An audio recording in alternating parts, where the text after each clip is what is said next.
internet, I mean, we lost 19 of our best guys. My name is Matthew Kroll. And your driver will be ready as soon as he puts his pants on. My name is Shahir Dowd. And this is the only podcast about movies, specifically the film The Big Sick. Yeah, sick, brah. Welcome to the Sickest Brah podcast this side. We should do this in a California accent. Fun fact, Shahir, I can't do a California accent. You can do a lot of accents. I know, and you can't do the little what's up, brah? What's up, bro? What's up, brah? Yeah. But then it just turned into Michelangelo. Well, I guess I can do one. Yeah, Michelangelo is kind of like a California guy slumming it in New York. He's a party dude. Yeah, he's a party dude. Yeah. How are you, Shahir? I'm very well, thank you. How about yourself? I'm good. Pleasantries aside, let's move on. Yes, good. We don't need to talk personally. No, ladies and gentlemen, we're doing this. We haven't done a morning podcast in a long time. I know, and I just woke up. As did I. I'm drinking coffee. Yeah. It's a lovely Saturday morning. Yeah, and we're doing The Big Sick. Yes. I'm excited about this because I felt like, now, usually if anyone's, follows the show closely, which I hope you do, you know that we will take a week out from a movie. So we don't see the movie immediately as it comes out. I mean, occasionally we do, but we wait a week because we want the critical consensus to die down a little bit. We want people to kind of have seen the movie before we get to our podcast. The Big Sick came out about a month and a half ago. Yep. And so you're looking at your feed and you're like, what the fuck? Yeah, and I heard so much good stuff about it, and also I was like, I kind of want to do a small movie. I want to do a small, nothing wrong with that. Small movie in the midst of the summer where it's all Spider-Mans and Guardians and Wonder Womans and Dark Towers and yada yada yada. I just wanted to do something like where it's simple and small, or as Mark Wahlberg would say, Transformers. Yeah. Is he still Boston? Transformers? I don't know. Maybe no. He's a scientist right now, right? He was an inventor. No, he's an inventor. He's an inventor, but he was from Texas. He's like, don't mess with Texas. I'm like, what? Oh, wow. It's like Liam Neeson doing like an American accent, So I was, and also, in wake of our email where someone said my name was Kumail, I felt that it was necessary to live up to the hype. And now we're doing a film written by Kumail Nanjiani. I should probably, here's the thing. Okay. This is a movie about a similar upbringing and culture that I know and understand, and I am terrible at pronouncing names and knowing a lot about that culture. So this is going to be an interesting one. I too cannot pronounce the names of people in my culture, like Rob, Ray Ramino. Ray and Holly Hounce. Oh, see, that could have gone so wrong. Yeah, see, but I can't do it. Oh well, but we're gonna do it here. And if you're gonna get annoyed with any of our comments, if you want to write in to give me some alternate names other than Kumail, you can do so at onlymoviepodcast@gmail.com. Hit us up on Twitter at onlymoviepod. Please keep those iTunes reviews coming in, and we are still receiving requests for movies that we will slowly get to. It'll happen. This was actually a request, but it was an unofficial request, and I think it kind of fit in, so I wanted to do this. Okay, yeah. Well, it's fair. So when you had suggested doing this movie, I did want to see it. I just didn't have the time bandwidth built in to do it. Right. And then but you did. But now I did. Yeah. Because once we make a decision to do something on the podcast, I make the time bandwidth. But I didn't know anything about this movie other than I thought it was like a sort of a rom-com that was about one of the people getting sick. I mean, that's basically it. I didn't watch the trailer. I didn't do anything. I just heard it was good. Yeah. And I sort of went in when we did Cold. It was released to much fanfare. Well, to very good reviews at Sundance. So it came out of Sundance as some people's favorite movies of the festival this year. Putting a cap on our conversation of alternate distribution methods. This is going to be in theaters for 3 months before Amazon can put it on Prime. 90 days. Yep. Before I'm not sure if it's going to go on Prime, but it'll go on VOD. Interestingly, a movie I'm also going to push for us to do in a couple of weeks' time is Logan Lucky, which is a movie by Steven Soderbergh. That trailer looks great for that. I haven't watched the trailer. Daniel Craig is the least Daniel Craig he's ever been in that trailer, and it looks so fun. Okay, I've seen a picture of him with blonde hair. But the interesting thing about Logan Lucky is that Soderbergh is testing a basically untried distribution method where he's putting a movie in theaters with big movie stars, bypassing a studio entirely. He has acquired he's basically paid for the film through selling of foreign distribution rights, and then paid for it to be in theaters through selling of online rights to Amazon Prime, I think it is. That's hilarious. So everyone is apparently there's a lot of eyes on Logan Lucky because they want to see how it fares, because essentially he's trying to do a wide release without a studio. Yeah, which up to this point has been nigh impossible. Yeah, exactly. So that's going to be an interesting, and the reason he's doing that is he wants to have two things. He wants to bring back the mid-budget movie, not the huge superhero movie, but the movies that he makes. Yeah, and not like the Tiny Darling. Yeah, exactly. So movies with a budget, but not the huge budgets. And secondly, he wants to do those films with complete creative control. This is also kind of off the back of a movie that we didn't see, the Lost City of Z, which is a mid-budget creative, I guess you could say mid-budget art house movie. And there's not a lot of room for that kind of movie anymore. Now I think Soderbergh has smartly decided not to make it an art house movie because he needs it to be financially successful. So it's got Channing Tatum in it. It's a heist movie. His most popular movies are the Ocean's movies. Yeah. So I think he's kind of aptly decided to make something commercially viable. I guess commercially sexy. Oh, that's not the word. The word I'm bouncing around in my head is pandering. Palatable? Yeah, palatable is a better word. Yeah. So it's going to be interesting to see that. This, on the other hand, the interesting thing is I can't find a budget for The Big Sick anywhere online, but I'm presuming it's fairly. It doesn't seem like a mid-range movie. It seems like a low-range movie. Yeah, you don't need more than $1 million or $2 million to really pull this off, I think. And other than talent, maybe. Yeah, other than talent. And logistics of the logistics of making of any movie is tricky. But but if you sort of look at the sets of this, it takes place in maybe 4 or 5 locations. Yeah, and I mean, not that again, this is not to downplay any sort of technical acumen of the film. It's just it's a cheaper movie, which is great. Yeah.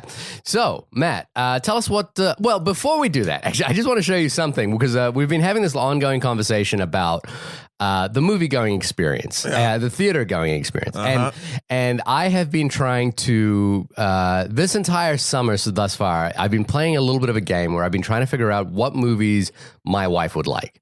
I thought, and so far I've hit duds. But tell me which one she didn't like. Wonder Woman. Oh, she did. Oh, Shivali and I are gonna have some words. She did. I mean, it's not that she didn't like Wonder Woman. I mean, she thought it was fine, but she got so bored, and she was like, "Why do I come to see these movies? They're just so boring and generic." It hurt in my heart. And she was like, "It's fine, but I'm just not. This is not my thing." Yep. Okay. And then I think we tried Okja, which she made halfway through. She might have gotten tired through that, so that was a home movie. And actually, to be honest with you, that's been it so far for the summer. So far, you're not batting. Well, listen, I'm not going to give her Guardians of the Galaxy. I'm not going to give her Spider-Man. Did she not like the first Guardians? She's not seen it. If she's not into Wonder Woman, what do you think the chances of her liking Guardians? To be honest, I think fair. Because Guardians hits on especially the first one hits on a very interesting level where superhero people people that normally don't like superhero movies tend to like Guardians. Here's the thing: the minute that those films get into big battle scenes, she doesn't care. She doesn't care. Yeah. She's because those films will try to impress you with the logistics of a battle scene, and she's like, I don't give a shit, Okay. Hey, fair. And that's the same. That's the thing with Wonder Woman. She was like, "Oh, it's cool that she's fighting shit, but I don't, if you're gonna show me 20 minutes of this, I'm done." Yeah. So I think that's the thing. And so I knew The Big Sick would be a good thing. For a couple of reasons. It has cultural elements that are relevant to us. Sure. It's not often we see a brown face in the lead of a movie. Mm-hmm. So that was a big plus. It's also about a real story.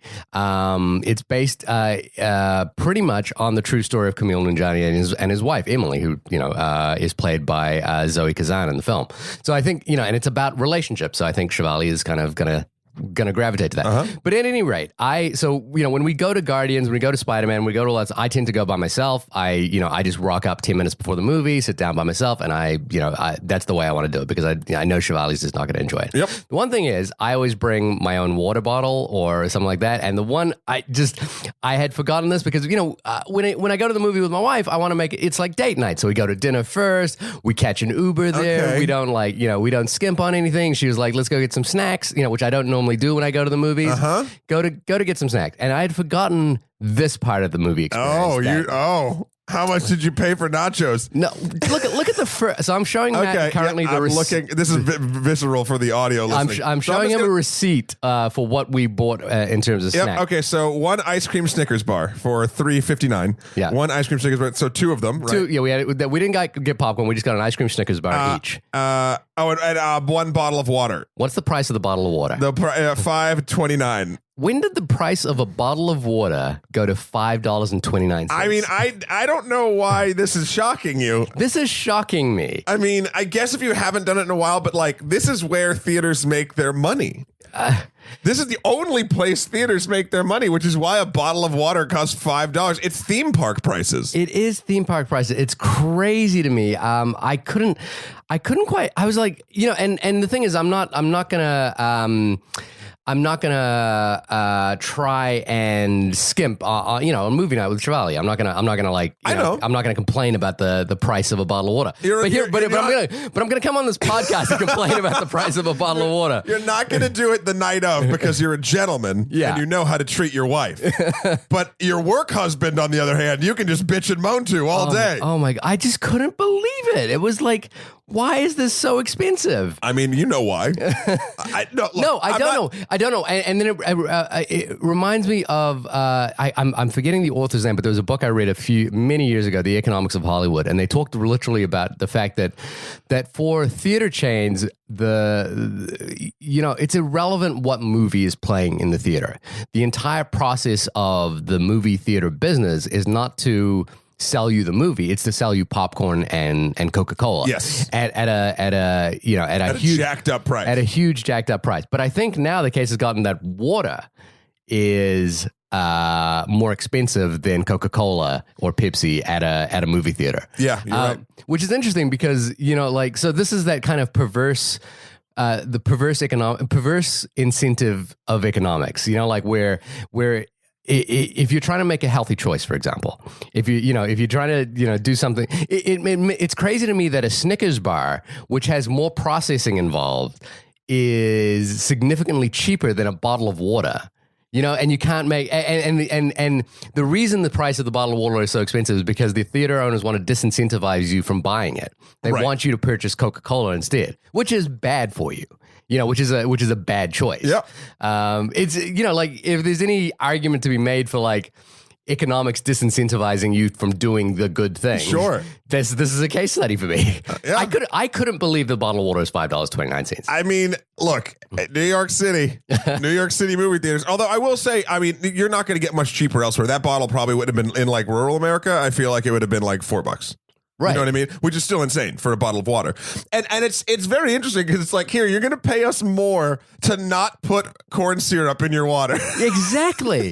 It's crazy, right? I didn't understand it. I also, I'm kind of the Elon Musk theory of Elon Musk and Jeff Bezos theory of the service industry now. Okay, what is that? I'm not familiar. I mean, they're basically trying to push everything towards automation.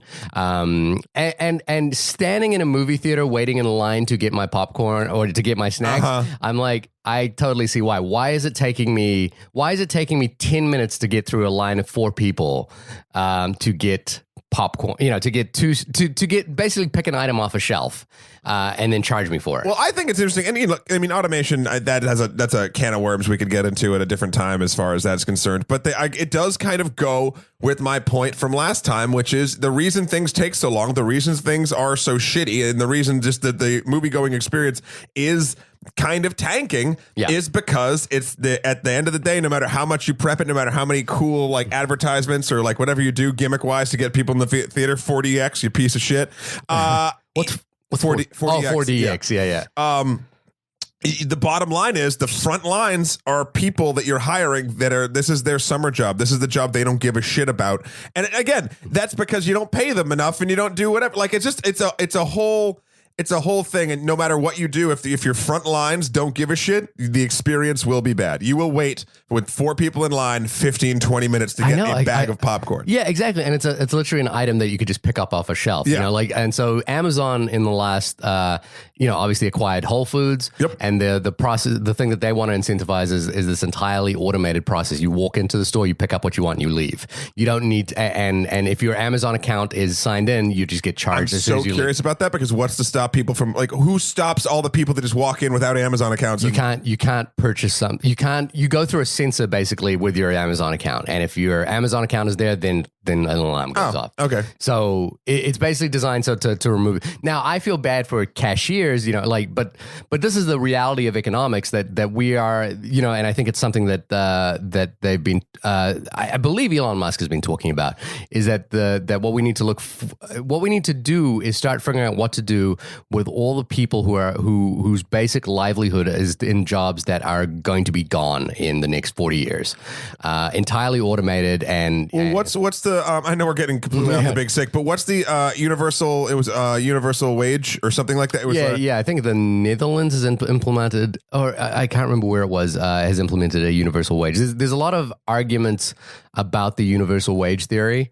A couple of places have tried it. Like the on the opposite side of it is the idea that it disincentivizes people from working. 100%. But then on the other side of it is it incentivizes people to do work that they actually want to do. Yep. So and especially if it's disincentivizing people to go do jobs that they don't want to do, and if a robot can do it better and that person is still okay enough to like eat, then I'm good with that. You know what I mean? I don't know. I know it's more complicated than we have time to get into here, but it's an interesting thing, because I do feel like near the tail end of our lifetime. Yeah. So when we're 60s or 70s or whatever, that's what it's gonna be. Yeah, pretty much. And if we survive that long. And I know, the thing is, I think we have a lot of students that listen to our podcast. What? No, we don't. Yeah, we do. We're not teaching people. We're not teaching people. But we do get that question a little bit, what should I study if I'm going to college or something like that? I do remember that. Yeah, yes. and I think the business. Oddly, no. There have been a number of studies that have proven that, for example, people in the humanities do better in business than people who studied business.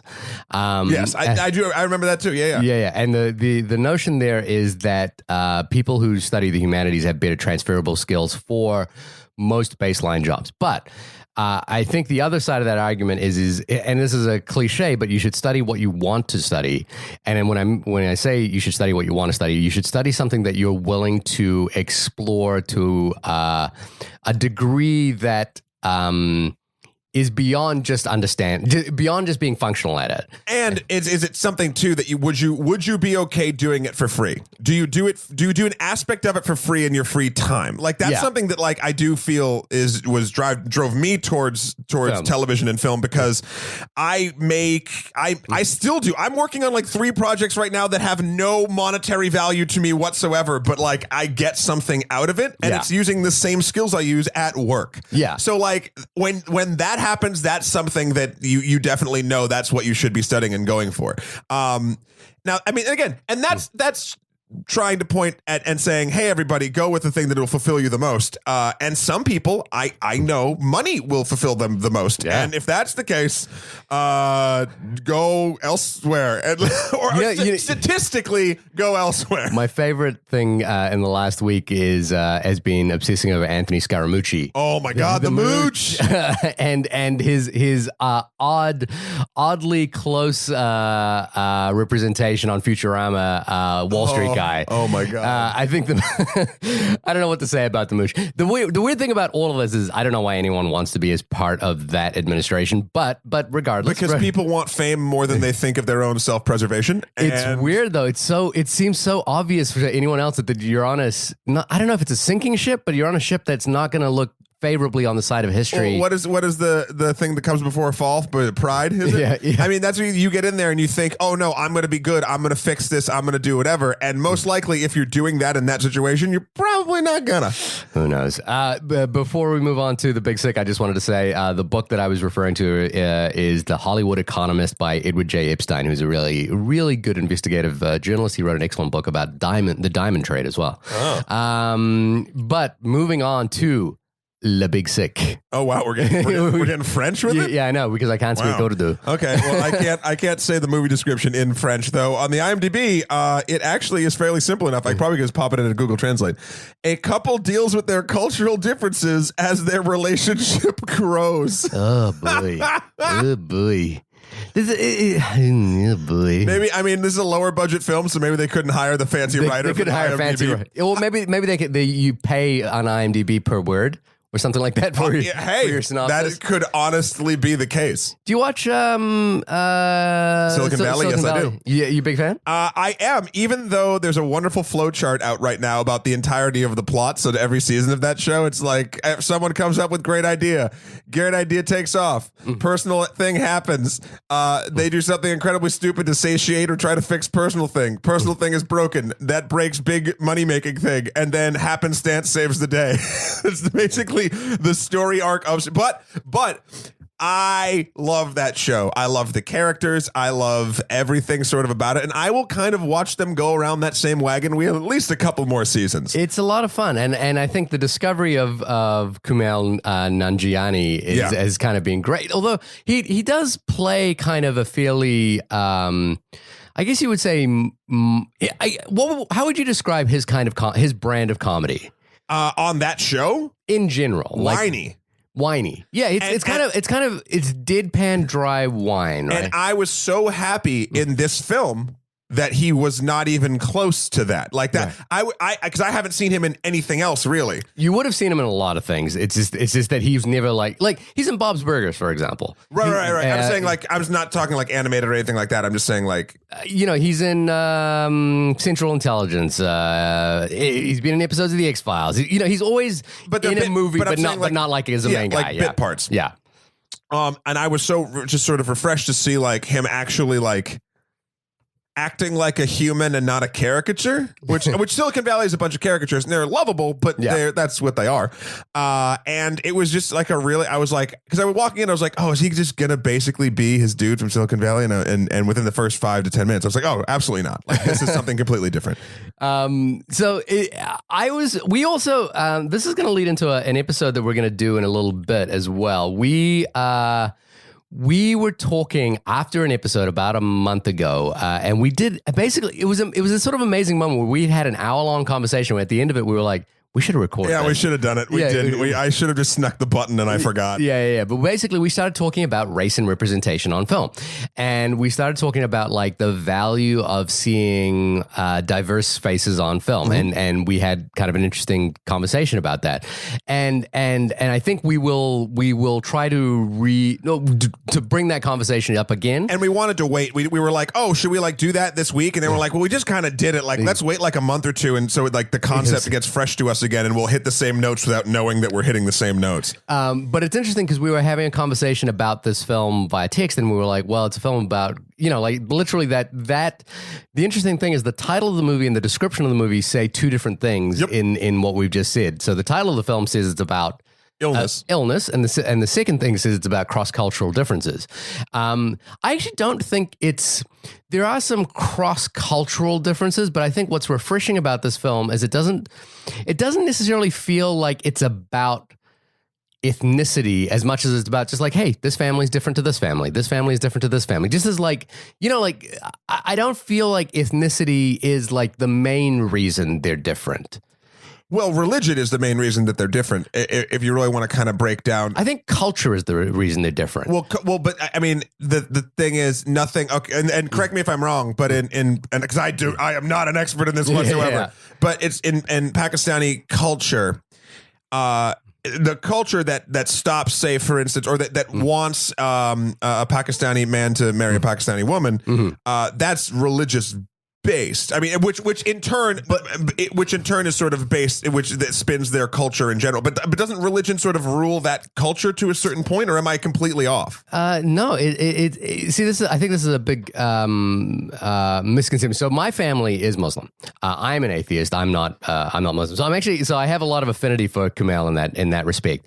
And the thing is religion doesn't rule our family at all. You know, the thing is, I think we kind of presume that it does because the religion is so foreign to us. But if you look at, say, an Italian Christian family, they might have, an Orthodox, like I have friends in the Greek community whose parents will say the same things. I want you to marry a Greek girl, or I want you to marry, But I always wonder if that ties in with the specific type of Catholicism or Christianity that they have. I think it gets confused with the religion. I think it has to do with culture. It has to do with like the culture that they live in. So if you could go to very Italian neighborhoods in New York, and they will say the same thing, which is like, we want you to marry an Italian girl. We, like you can, for example, Spike Lee's film Jungle Fever, which is like, 20 years old right now, basically plays in that same dynamic, which is like, you can have fun with, another, with a black girl if you want,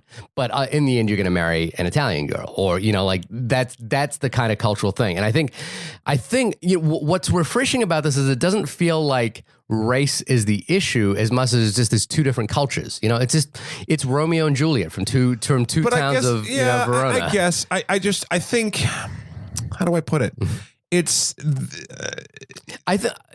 the culture differences are still based in either religion or race. The hang-ups, because even in any sect, you're Italian, you're a Pakistani, anything, like, it doesn't matter what. Right. Why do your parents want you to marry within your race and culture? To perpetuate your race and culture. Right. That's what it is. To continue it, to preserve your culture so it does not get muddied or watered down, or disappear altogether. Here's the reason I would kind of I think that it's I agree with you. I think that's part of it. But I think the thing that's interesting is that if you had a film with two white leads, for example, that conversation wouldn't happen, right? Because we would just presume that it's a default.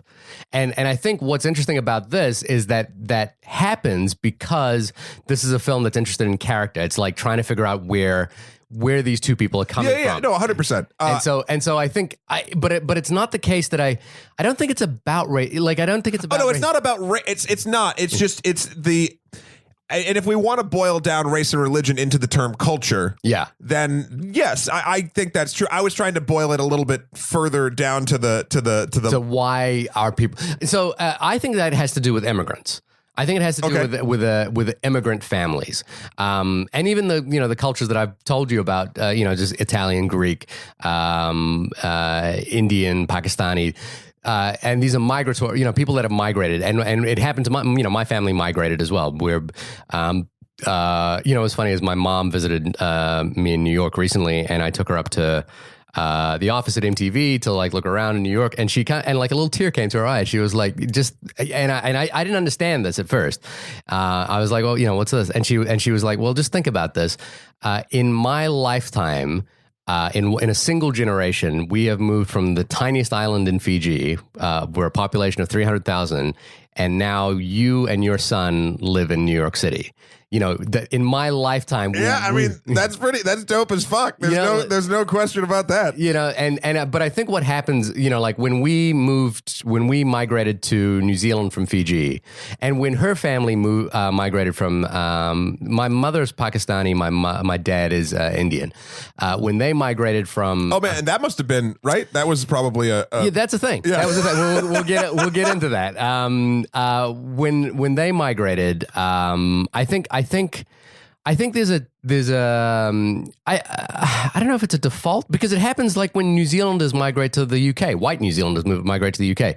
You find other people of the same community, and it's a common ground to navigate this new society. I mean, that's what it is. At the end of the day, when you're talking about something like that, it's just safety nets. Yeah. And I go back, because again, I don't, I've talked about this before.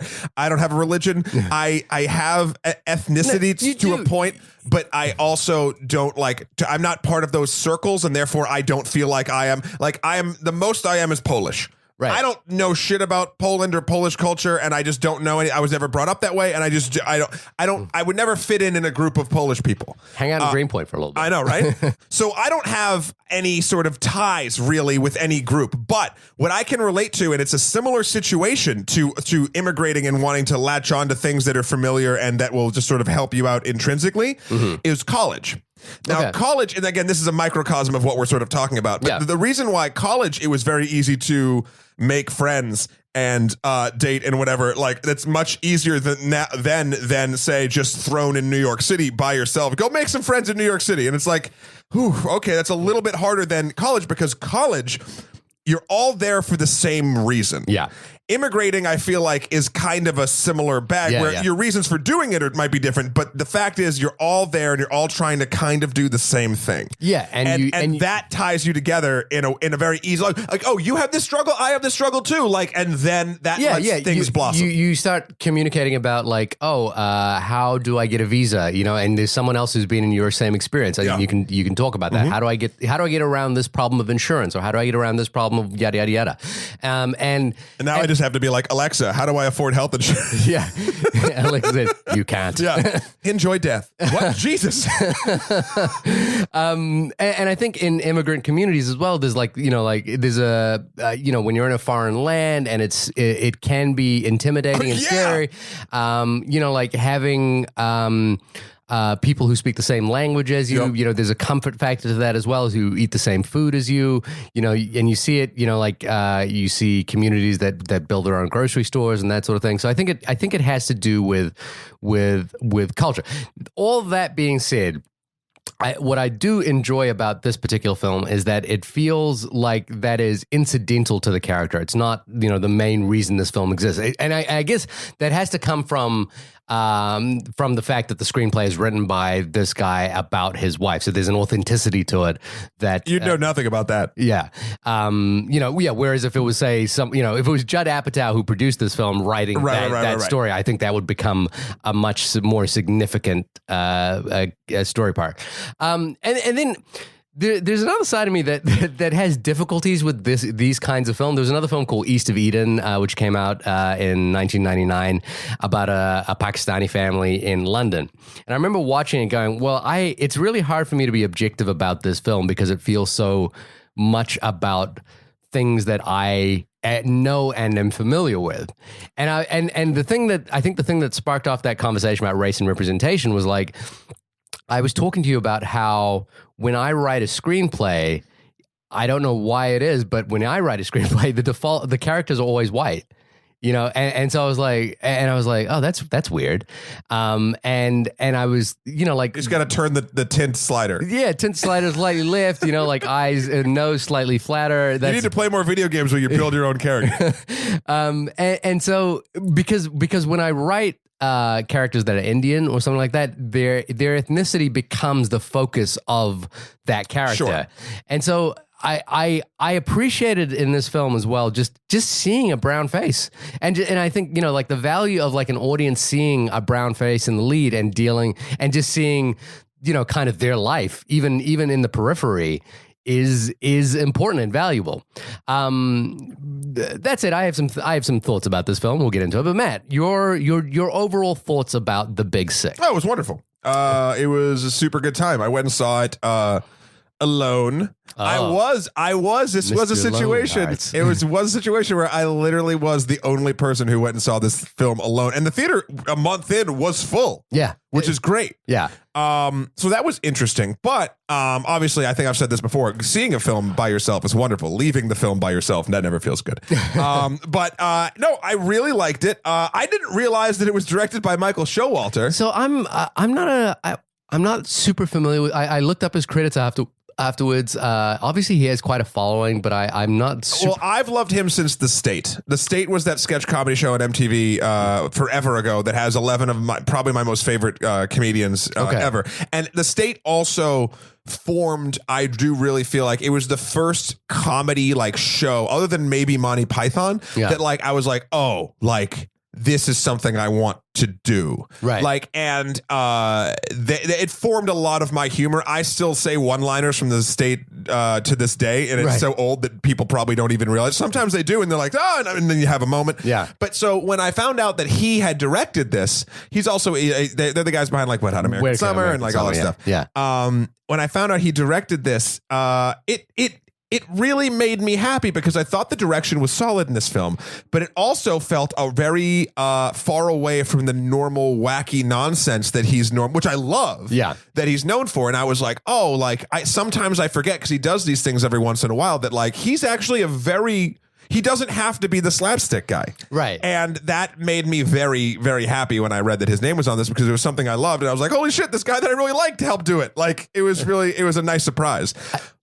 I think it's kind of it's interesting to me that it's an Apatow film, like it's a Judd Apatow produced film. Judd Apatow and Barry Mindle, who are the producers, who kind of ushered in like comedians like Aziz Ansari, like Amy Schumer. Yeah. I feel like it's in the elk of something like Knocked Up or This Is 40, which is which are Apatow movies. But in that 40-Year-Old Virgin, you mean? He did. This Is 40. This is 40. Yeah. Where I think it is about comedy, it's meant to be funny, but it's also meant to be sincere and heartfelt. This more than those, I think, to be honest. And I think that actually has to do with bringing in the people that will not just Apatow's crew on this. Like, he produced it, but it's not his general normal people. For me, the direction was. This is going to sound like a backhanded compliment because it felt from you. Yeah, from me, I know. It sounded the film was fairly workmanlike in my opinion. It was very just like straightforward, no showing off, which is. But then I like that when it plays to the strength of what the film is, which is the screenplay. That's kind of my point. Is the screenplay is front and center. The acting here is front and center. You don't need to do fancy directorial tricks to get that across. I feel like the smart move that Showalter did here was to not try to let people know he was directing it in a weird way. And I guess that does seem baseline, and you could call that, sort of lazy if you wanted to. And I'm not saying you are, I'm just saying someone could. Yeah. But I'm glad that they decided to go with this sort of restraint workman-like aesthetic because it let some amazing performances just sort of shine through. And I honestly do bet you that Michael Showalter worked with the actors a lot on just sort of what exactly he wanted, more so than camera direction and sort of like the rest of the directorial package of responsibilities. Yeah, I think so. And so it is a very... I guess my overall thought about the whole film is that it feels to me it's tender, it's sincere, it's lovable. It's kind of like the word to use is lovable. Sure, it's a very lovable film. It's a little. Slight's not the right word for it, but it is a little kind of well, actually. Here's the thing. Tell me the thing. The first 20, 30 minutes to me felt slight. They felt very, the meet cute, the relationship stuff between Kumail and Emily. I was kind of like, I'm sort of here. No, I'm neither here nor there. Like it's me. It's cute, but it's you need the setup. You need to bait the hooks here. Yeah. And it was when the appearance of the parents turned up, when Ray Romano, when Holly Hunter turns up, when the disease kicks in, that the film really kicks into it really takes. Well, that's when it shows you something different. Yeah, that's when it gives you something that is actually genuinely interesting. And I think that difference, if it threw you in any sooner, I don't think it wouldn't feel as close. It wouldn't give you that sort of emotional resonance because yes, the first 20 minutes you're 100% correct. Have we seen? I like the term meet cute. Meet cutes like this before. We're like, and they're clever and like we're not going to date, and they were dating, and then like I get that. Yeah. But I do feel like you need to get the audience to a familiar and enjoyable, but yet still like, okay, we've seen this before place. And then you're able to do something amazing with that feeling. Because if you just jump straight into that feeling, you're not going to get the same. An emotional whiplash sounds negative, but I'm using it in sort of a positive term. You're not going to get that 180 of like, whoa, what? Like it comes out like the the reason the breakup thing where they broke up because we're getting into spoilers at this point. We're talking a lot. Kumail has photos of Pakistani women that have been set up for arranged marriages for him in a cigar box, which is creepy to kind of keep them all. I guess. But also, I don't know culturally. Like, could his mother come back and be like, "Oh, do you remember so and so?" Like whatever, and he'd need to like reference her. I don't Binders know. full of women. Yeah, Binders. He's got the Mitt Romney collection. The Mitt Romney starter kit of Pakistani women. But like to keep that on a cigar box on the shelf, and then she finally finds it. Like even though she's been there for months, kind of thing. And it seemed a little forced to me. It was pedantic, sure, but it gets. But the emotion functional. The emotion behind her, and their argument was real. I think the situationally, it was a little bit like, oh, what's this? Yeah. Like I get that, and but I think, and this goes back to we had a discussion. I forget, maybe it was about apes, War for the Planet of the Apes, where we're like, you could make excuses for films and parts of films that you like care about. Exactly. And this is something. I don't even think this is making an excuse for it. This is just sort of like, yeah, and then this happened. Okay, but if the film was weaker, I would have been like, well, then all of a sudden she finds this fucking box. Like there's a different reaction based on how good you can earn goodwill is what I'm saying in films. And this movie, I feel like earns a ton of it. So those minor slip ups, I'm just like, man, fuck it, I'm having a good time. Yeah, exactly. So I think that kind of works in its favor. Well, it's not. Again, I just kind of felt that first half was a little workmanlike. The jokes were okay. The sort of your Uber driver, like hilarious date thing. I was like, okay, it's fine. But the moment that Ray Romano shows up and Holly Hunter shows up, I think is when the movie really kicks in because I think the film is as invested in their relationship, in Ray Romano and Holly Hunter's relationship, as it is in Kumail and Emily. Oh, I was going to say, I think that's as involved in those two's relationship with Kumail. Yeah, as well. Yeah, I don't think, because I think that there's a side sort of story I guess my point is that what were their characters' names so we don't keep calling them. This goes to Beth and Terry. This goes to that point last week. Like, do you know their names? Yeah. I felt like the development of their relationship was just as interesting as Kumail and Emily's. Now, the interesting thing for me is I should identify with this film really 100%. Like I should be, seeing someone that looks kind of like me, as the lead in a movie. Actually, did you kind of like, I don't know, when I was watching, I was going, this guy kind of maybe just looks like me because he's brown. Wow, do all brown people look the same to you, Shahir? If you don't see them on TV, when someone comes up, you're like, hey, that's funny. That guy, and I'm like, is this what it's like if you're a white dude? Like you're like when George Clooney comes on screen, you're like, hey. I've never looked at George Clooney and been like, yeah, that's me. when Matthew McConaughey's on screen, when generic white guy number 5 is and we talked about this a little. I don't want to get into too much because I want to save it for that other conversation we were talking about. But I never imprint on a white male lead like that consciously. Right. Maybe there's a subconscious sort of level, but I don't. I've never been someone who, in the majority of narratives in film, that puts myself in a character's shoes. Right. I watch from the God's eye perspective. I'm sort of just like, I'm witnessing these things happening to these people and I'm empathizing with them, but I'm never like, oh my God, that's me. Like even Scott Pilgrim, which you could tie a lot of my own neuroses into that whole fucking thing. Yeah. I'm never like, oh yeah, I would totally like. You're totally Michael Cera. It doesn't happen. Thank you. But that's not to say I understand people do that. I think I try to watch films and try to put myself in the lead shoes, and like it might be a reason why whenever I write a character, it's always white. And like seeing a person who's brown, I was like, oh, it's me. Good. And it was a strange experience. But the thing was, I guess maybe I am at a different point in my life now, where the thing that I really responded to was Holly Hunter and Ray Romano dealing with the illness of their child. That was actually the thing that was like the most wrenching. That was the thing that I like really put myself in their shoes the most of, because like I only have one son and they seem to only have one daughter, and this thought of like my son getting sick to a point that you're helpless and you're trying to make decisions. I could and him and Ray Romano like trying to write down all the like the words to look up, the polysyllabic words and not being able to do it, and then trying to decide like you're in the 17th worst hospital, Beast Hospital in Chicago. That stuff really. Yeah. That was powerful to me. Like I was in their shoes. Well, Kumail and Emily being together. I guess I'm just at a different point in my life. I think you would have related more had you been in a similar situation or point in your life in your early to mid 20s.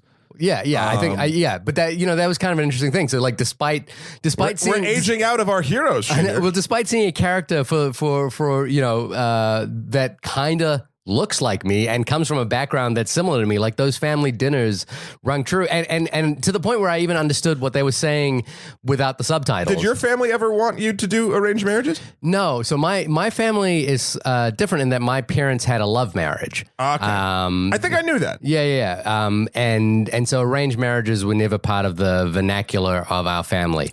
They're certainly within the spectrum of people we know, and I think my wife's family would have, had she not met me, probably started down that road at some point. There are couples we know that have had arranged marriages. So it's within the spectrum of people we know, but it's not within our family. So we've never done that. Right. One of my friends, Akash Singh from the Guy Code days. Right. I believe his parents were trying for that, which I don't think he's currently in. Again, I don't want to speak for him, but like, he's told us a lot of interesting stories about like that whole culture growing up. Well, there are specific newspapers that are devoted to that. So they have kind of a classified section. And you know what? It's so fucking funny because from a cultural vacuum that is my life. Okay. The term arranged marriages sounds so like, that's horrible. Yeah. But Akash has told me a couple interesting things. Like, first of all, 40%, we all know that this is like 40% of marriages end in divorce or like whatever it is. But he's like, you know how many, for whatever reason, arranged marriages? He's like, it's something like 70% last. Right. And he's like, and yeah, it's a lot of, he's heard it's a lot of work and like all that stuff, but like, and eventually, and even the characters in this film, they bring up stuff like that. Like, yeah, you're not going to instantly fall in love, but you're going to make it work because you're both good people. And you're like, basically, I'm circling back to this point. So arranged marriages to my cultural vacuum of a brain is like, ooh, like that's awful. Why would you ever want people to do that? You know what I'm doing right now? I'm dating on fucking Tinder. Yeah. I'm on fucking Bumble. And yeah, I'm going on dates, but I'm literally trusting Steve Jobs and 6 pictures and 3 sentences where if honestly specific members, not all members of my family were like, you know what? I have a girl for you. I'd be like, okay. Yeah. Like, because these are people that I trust. It's also a different cultural thing where marriage is placed in a slightly different category to where the way it is in Western cultures. Marriage is kind of like a partnership of families. And if you love each other, it's a bonus. Yeah, if you love each other, it's a bonus. And they kind of, I think, have learned to appreciate that love is earned over time, and it kind of takes away the initial kind of, like falling in love at first sight kind of thing. So it places it in a different category. Now, again, I'm not from that culture, and I think I'm a much more westernized Indian, where I would be like you. I would find it kind of, it would go against the very fabric of what I understand to be true. It's so funny though, because there's a sense of freedom or whatever that you lose, but at the same time, it's the same shit. Well, here's the interesting thing, It's though. the same shit as online dating. It is the same shit. And so I made a film a few years ago, The Lottery, or La Loteria in Spanish. And it's about how my wife and I got married. Which is wow. Yeah, which has a lot to do with our citizenship status and immigration. And the thing is, we were in love at the time anyway. We'd just been going out, but when I won the green card lottery, and what happened was that and she won the husband lottery. She did. When you get a guy who's going to complain about $5 water, she really did hit the jackpot. Yeah. Face it, tiger. And the thing was that we kind of felt like it was kind of like the bureaucracy was saying, you two have to get married. And I came from a point of view where I was like, I'd never even thought about being married. Right. And so this idea of like marriage being slightly more utilitarian, I think is the word for it in Pakistani cultures, I think seems that's maybe why there's a 70% success rate. I don't know, and also I think, the other thing is the reason why immigrant communities hold on to their culture and like really try to enforce it into their children is that it does kind of bind them together, if the culture maintains, then these kinds of status quos where like people don't get divorced in arranged marriages as much is true, because this is what they know. I just think, for instance, just to sort of put a button on that, I think like the reason why arranged marriages probably don't, it's because it's a bit more of a business transaction, and B, there's probably more of a true stigma of divorce in that culture than it is in sort of Western stuff. I mean, people get marriages like Tic Tacs at certain places, and even though it's super un-Catholic and Christian to do, they don't seem to give a shit. I won't give examples of famous people in certain places currently, but it's hilarious how quickly and I don't know. But there are downsides to it as well. I mean, I don't know about the statistics in Pakistani or Indian communities, but I know that, for example, marriage in Hasidic communities has a strong proportion of people who want to get divorced but don't feel like they can. Right, that was my point. Yeah. So there's obviously downsides to all of this in every culture. So something just a little bit off this, that we were talking about the hospital before. We were talking about like the different sort of aspects of this film, and so when Emily first gets sick, she had just broken up with Kumail because of finding the binder of women. The Mitt Romney folder. The Mitt Romney. If there should be more Mitt Romney folders in romantic comedies. I'm surprised that's not as much of a joke anymore. Maybe because we're living through such. I think the binder full of women's a little light right now. So Emily gets sick, and one of her roommates who brought her to the hospital is like, I can't stay there for whatever reason. Can you just go? Maybe not even knowing that they had broken up. Yeah. And he has to make like a decision. As her husband, because it's the only way, and the doctor kind of pressures her to save her life to put her into a medically induced coma. Symbolism. Right. And then this is when the parents come, and initially their relationship is strained with him because they know she talked to her parents about it and blah blah blah. But there's two things about this sort of moment or throughout the entirety of this film that I thought was very pressing. One was the way it handled the medical community, and I thought it represented it in an incredibly honest way. It didn't paint doctors as stupid or like money grubbing, but it also painted them in a very like, this is clinical by the numbers. Like, you're going to have 6 doctors, and then it's going to throw all this confusing shit at you. And maybe they don't not care. That's the weird double negative, but they don't have the time to sit there and explain everything to you like a human. They have to download the information to you and get the fuck out. Yeah. Then they find out that this is the 17th best hospital in Chicago, and there's the whole debate of whether they need to move Emily. And the mother wants to, and the dad is kind of a pushover, so he doesn't really know. And Kumail is talking to one of the nurses in the thing, and she's like, oh no, you can't, like, they're doing their thing, like, you just have to trust this, like, moving her could be deadly.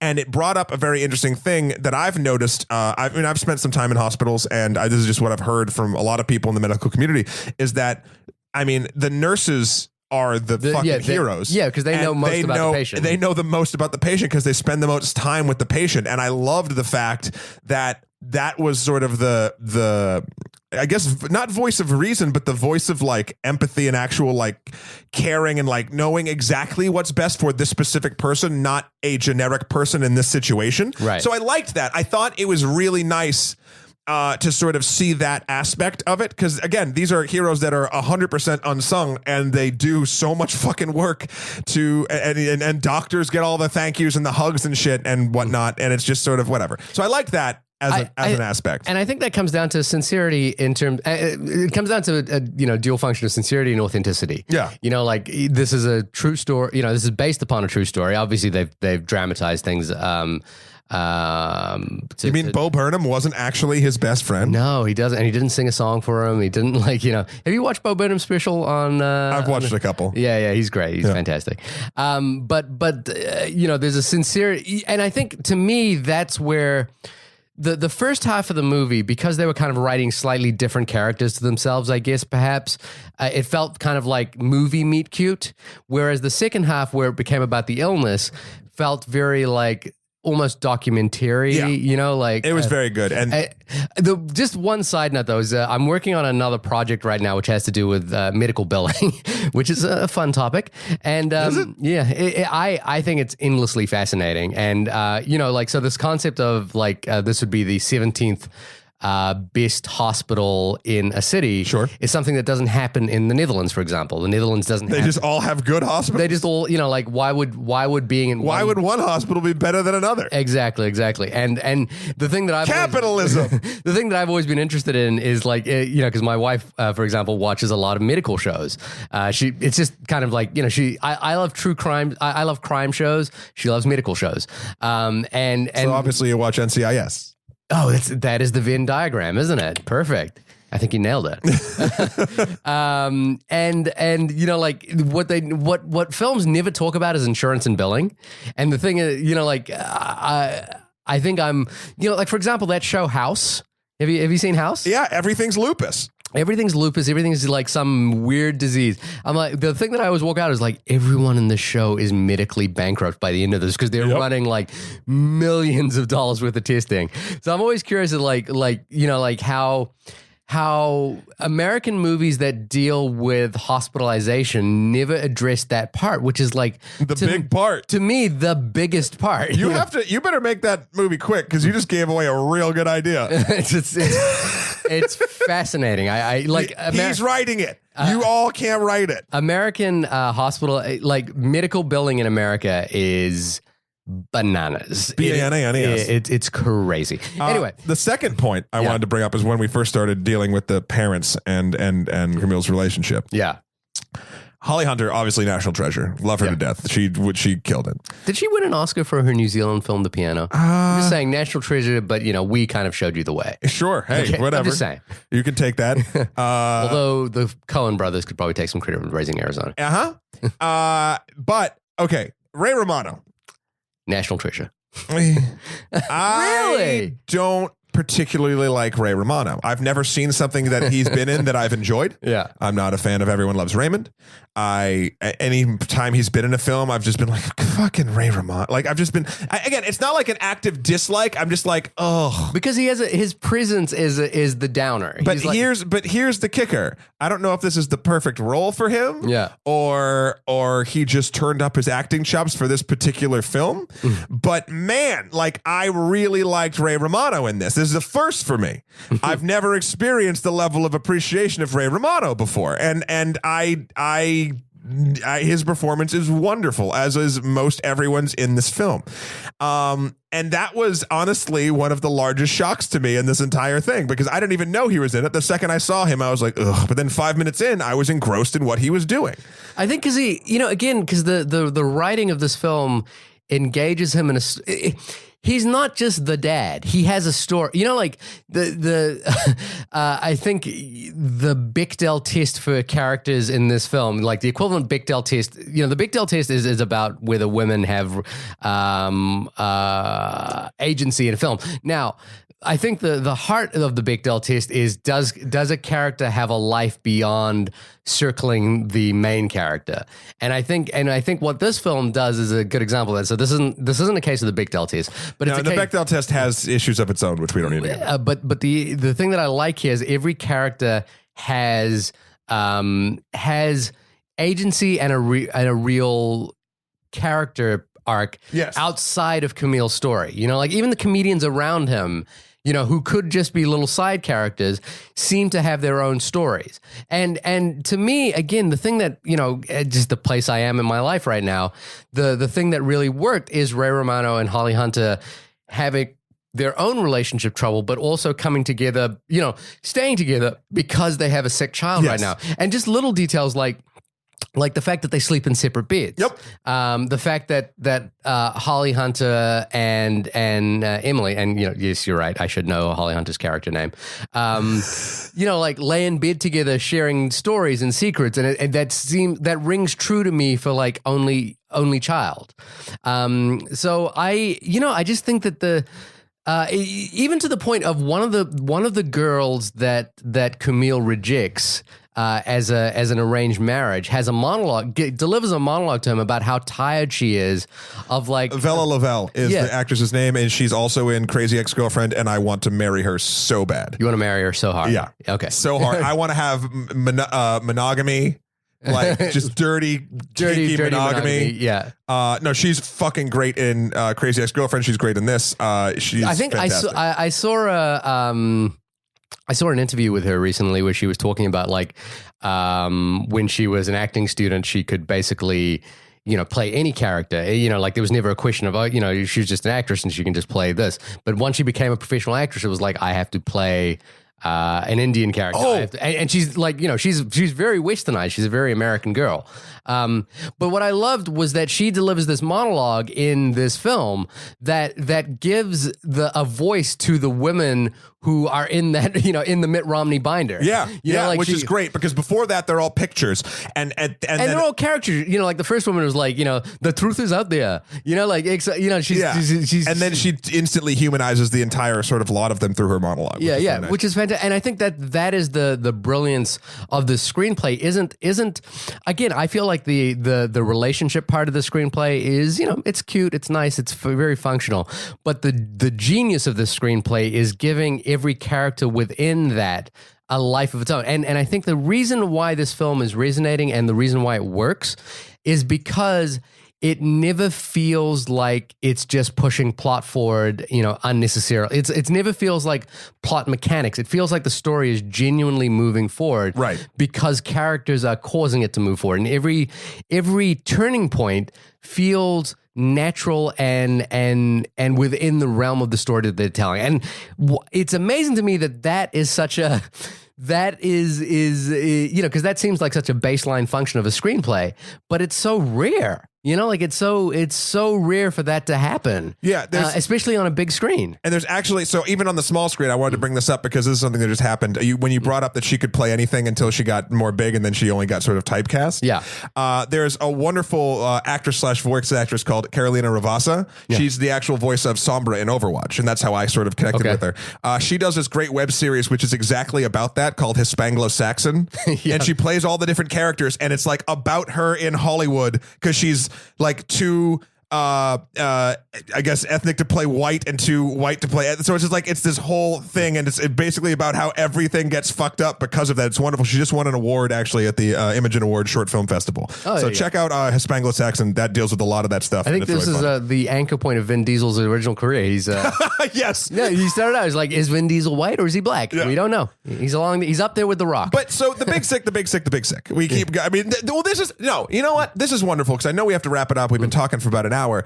The wonderful thing about this film is not only will you go into it sort of and enjoy yourself in the theater, and I feel like the ending, while it was riding the edge line of cheesy for me until the very end, and then I was like, no, I thought the ending was perfect. I don't even want to spoil what the ending is. Right. But the great thing about this film is, other than going to see a movie that you're going to enjoy watching in the theater, it gets sort of these conversations like you and I have had started, and it moves things in a way that I don't think a lot of the films that, for instance, that I go out to like actively am psyched for and will enjoy, like start these types of conversations. Right. Thor Ragnarok, I'm going to fucking love to death. I know it and I'll have a lot to say about it, but it's not going to be on these same topics. Right. And I feel like, while I do honestly believe that sort of all sort of topics, either they're tertiary or even these sort of heavier topics, I feel like they all do have the same importance along the line of a cinematic spectrum. This is something we hadn't talked about in a little bit. And I was just very psyched that this movie brought up all of these sort of these discussion points. And I will say this, and this sort of bridges into my final thoughts, I guess. Obviously you should go see this movie. It's wonderful. I think there hasn't been a movie like this. I haven't really seen one like this that hit all the notes like this in this way. Have you? I'm just saying that I think every year there's a kind of a film like this, what's great about this is it's very rarely a film with a brown guy in the lead. Sure, but also that I mean, there's movies that have hit these notes, but not quite in the right key, or not quite in the right piece of music, if you want to use that sort of analogy. I'm going off my food analogies, I'm going to music analogies. Right. But the point of that is, I was leaving the theater by myself, and all by myself. yourself? No. I'm a strong, independent gentleman. And I got on the subway and instantly, I just started weeping openly. But then I saw 3 different groups of people. And for whatever reason, when you're on the subway in New York City, for those of you who lived here or been here, you don't normally... You sort of turn yourself off, or you turn on your fucking, you listen to get the fuck away from me. this. Yeah, you listen to me or Shahir. But I had this experience where this movie sort of opened me up a bit emotionally, I feel like, and I actually experienced 3 very different groups of people. Okay. And I just want to describe them briefly because I feel like they hit moments of this film. And when you see a great movie, and that's when this sort of stuff happens. The first was a very attractive young lady and her mother talking at the far end of the car, and they just looked like they were having a lovely time. And I was like, I don't think I would have, I might have noticed that this woman was attractive, but I don't think I would have in the moment really been like, oh, they really empathize with, they look like they're having a fantastic time. Right. So that was lovely. Based on the Holly Hunter and Emily character. Yeah. So then further closer to me, there was a woman probably in her 40s-ish, and she had a shaved head. She looked like she was a cancer fighter. And that reminded me obviously of the sickness in the film, but also I have a good friend currently that's going through some very serious cancer stuff. And so that sort of brought in that sort of angle for me. And then the third thing was, and this is the Shahir moment, I feel. There was a couple with a kid in a stroller. Now, the kid in the stroller, I don't know kids' ages, but it was younger than your son. Okay. And his kid was staring at me, drilling eyes into me. Yeah. And, I look away or whatever, because I don't want to be creepy and, look at the kid, but, it's a kid, whatever. So, I'd smile big and he'd smile big and, whatever. And then I noticed the kids, as a side note, the kid had a butter knife, and he was, chewing with the butter knife. And I looked up at the parents. I was like, what the hell? And the mother tapped her, because I had my headphones in and I took them off, and she goes, you better watch out. He's got a knife. Yeah. And we all start laughing. The woman across the way with the shaved head starts laughing. The other couple is too far away. But it was just this sort of really nice convergence of all of these moments that normally in New York City at those types of moments, I would not have been open to, that I got to experience. And I directly give this film credit for getting me in that headspace to have these sort of 3 very real, some interactive, some not moments of humanity. So I don't know. When a movie can do that, you should go fucking see it. That is a really lovely summation, by the way. That is you took the movie and you added an element of Alfred Hitchcock's Rear Window, but you made it romantic. But less creepy. Yeah, less creepy. No, that's great. No, that's the movie didn't quite do that for me. Sure. I wasn't quite as invested in the eventual outcome of the relationship. I think the fact that it is true lends it an air of authenticity that goes beyond the scope of what's actually on the screen. But I loved every moment that had to do with Kumail, the parents, and the disease, and just trying to negotiate that, because I felt like that was something I hadn't seen on a big screen in a long time. Seeing a brown face that looks kind of like me, I was curious how you felt about that, by the way, just whether he reminded you of me or no. I mean, his situation, I thought about you and Chevali's situation, because it's not similar. It's not similar, but it's still... It's just like seeing, if I saw... I thought of him... Like if I'm seeing Manchester by the Sea and you're like, well, this is my life. Yeah. I thought of it only because this was, and I didn't know this is a real story until the end when it shows the picture of the real, quote, Emily. I didn't think of this like that about you until afterward. I'm like, oh, Shahir made a movie about an interesting relationship. Yeah. And that's when I tied it to you, but he doesn't look like you. No, he doesn't. He doesn't look anything like me. But I understand the meaning. But you know what I mean? He does look like me. You know what I mean? I get what you're, yes. Yeah. We're using emphasis on the correct syllables at this point, but I get what you're saying. I'm saying, but if you two were in a lineup, you would not look the same. However, he looks much similar to you than Channing Tatum does. And also the fact is that if they were calling a lineup for brown men of that age, we would be in it. Whereas I wouldn't be in the lineup with Channing Tatum. You know what I mean? That's... You'll always be in my lineup with Channing Tatum. That's true. I'm the Channing Brown Tatum. Jesus. So should people see this? That's the question. Yes, absolutely people should see this. Whether people should see it on the big screen, I'm psyched to watch it on Amazon when it comes out. I think yes, people should see it on the big screen because it is a communal experience. You know, like seeing the point is the best joke in the film is the one that you opened this podcast with, which is that let's do it right now. I don't know if I can. I don't know the Matt. How do you feel about 9/11? What do you mean?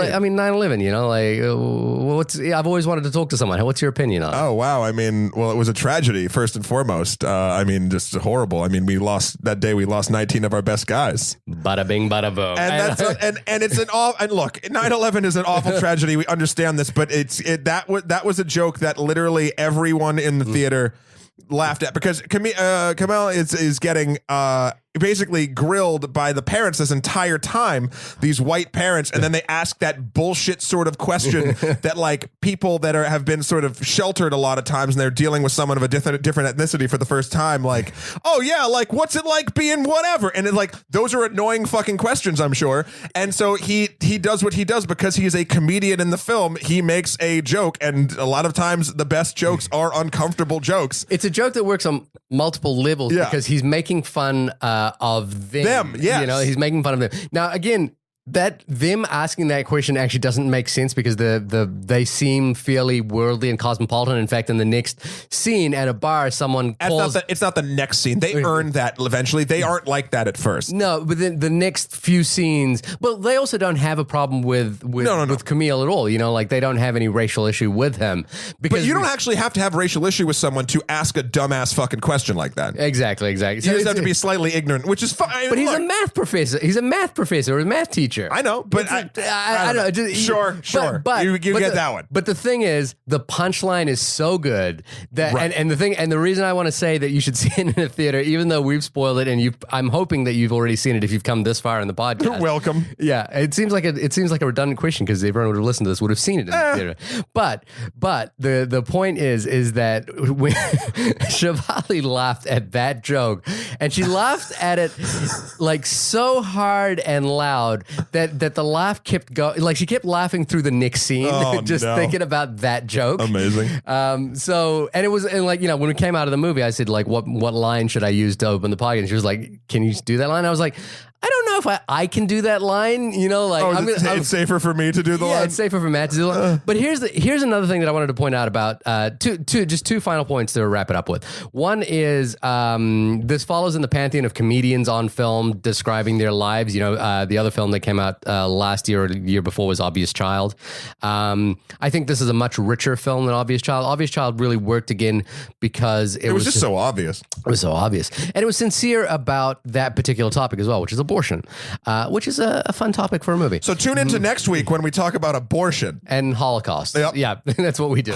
Abortions in the Holocaust. Yep, I think we did it happen? Yeah, that's the whole... Sorry, I just derailed you. The second thing is there's a scene, if you want to talk about like the underlying current of our culture, and I think this happened in the movie Get Out as well. There's a most profitable film of the year so far. I know, excellent movie. The scene where Kumail goes to a burger joint and asks for 4 slices of cheese, and then like has a sort of a rage because they can't just what the fuck is this corporate America? Why can't you put why can't you just put 4 pieces of cheese? And then he starts throwing trash. Now the thing is, that the initial point we started this conversation is that race and ethnicity are not part of the fabric of what this film is. When I watched that scene, the thing going through my head is you can't do that. Is you as a brown person, and I feel this way in New York City, is you as a brown person can't do that. You can't have a rage like that. You can't go off the handles. You have to maintain yourself because we live in a culture where a brown person like myself will have their actions misinterpreted as religious or violent or jihadist in some way if we go in the wrong direction, if it's interpreted the wrong way. And so when I saw that scene, that's the thought I had.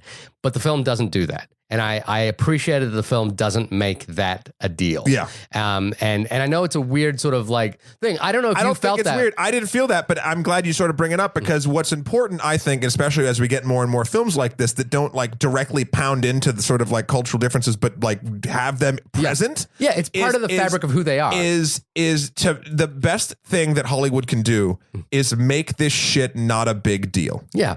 Because the more it's not a big deal, the more that will translate into real life that it is not a big deal. Yeah. Because people get used to it, and people, it's all, I mean, we've all been conditioned by everything we watch. Well, look, and we're in a culture right now which treats immigrants, from the very top, and you saw it in the Stephen Miller interview this week with Jim Acosta. This idea, fucking mantis brain. Yeah, and there's an immigration, issue that's coming up, and there is this.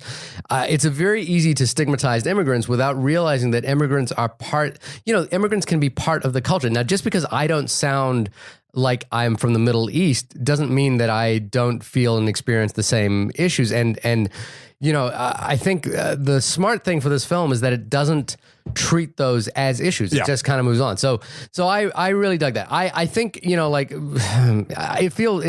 feel minor and nitpicky. I feel like cinematically it's a fairly slight movie, but maybe smartly so. And the relationship stuff, it was nice. I think the movie ends on a note that was slightly less euphoric than I would have hoped it was. I thought it was the perfect amount of euphoria. Yeah. But that's the thing. My wife, to a point of poetic, even based on structure. My wife walked out of it and said, "You know what? This is what I want from a movie. I want to walk out feeling happy. I want to feel good about the world. I want to feel like I enjoyed the time there. I didn't get bored, and that seems like such a." That seems like such a low baseline for a movie. Thor Ragnarok in November. Yeah, she's gonna love that. You know what? The three of us should go see Thor Ragnarok. I think a Helmsworth does a lot to bring people around. Yes, she didn't. Like Thor 1, she enjoyed for that reason alone. Yeah. She was like, I can't remember what happened in the movie, but man, when that guy took his shirt off, I was there. Look, I'll take whatever compliments for the MCU I can get. Anyway. Yes, please go see the movie. Yes. I enjoyed seeing a much smaller scale movie in the midst of the summer season. Yeah. Well, this has been the only podcast about the film The Big Sick. Sorry it came a little late, but I'm glad we did it. Shahir, when you are not seeing yourself on the big screen for the first time, casting agents, if you want to reach out to us, you can reach me at onlymoviepodcast@gmail.com. Hit me up on Twitter to, I'll send you my headshot at onlymoviepod. I'm kidding, I don't have a headshot. Yes, he does. He was almost a Black Power Ranger. Oh, that's right. I was. Oh, those headshots are really different. You should dig those up. I don't know where they exist. No. Matt, when you are rejecting your Polish heritage, where would and not hanging out in Greenpoint, where would you be? Wow. Not actively rejecting it, just putting that out there. Just, hey, Polish people, you can reach me at MatthewKroll.com, MatthewKroll, or EmperorMSK on Twitter, or Skeletor, the number 4, PREZ on Instagram. If you want to invite me over, hell, Polish people, if you're in New York City, give me some culture, all right? Invite me over, and I will come and learn things because I have no tribe. I've always got time for some pierogies as well. Yeah, well, invite Shahir too. Anyway, guys, thank you so much for listening, and ladies and everyone. I guess next week, I think we're doing it, Shahir. I don't know why we're doing it. We know at this point what it's going to be. I know, but I think there's something interesting about the Darkest of Towers. Don't worry. It'll be fine. Let me say this before we go. I don't kill with my guns. I kill with my heart. I know, and that's great. Wow, and welcome to the only. No, we're not starting it now. I will say this. I think next week's will be one that they don't have to see to enjoy. I think the discussion will stand on its own. Okay. So don't feel obligated, audience, and we will see you then. Bye-bye.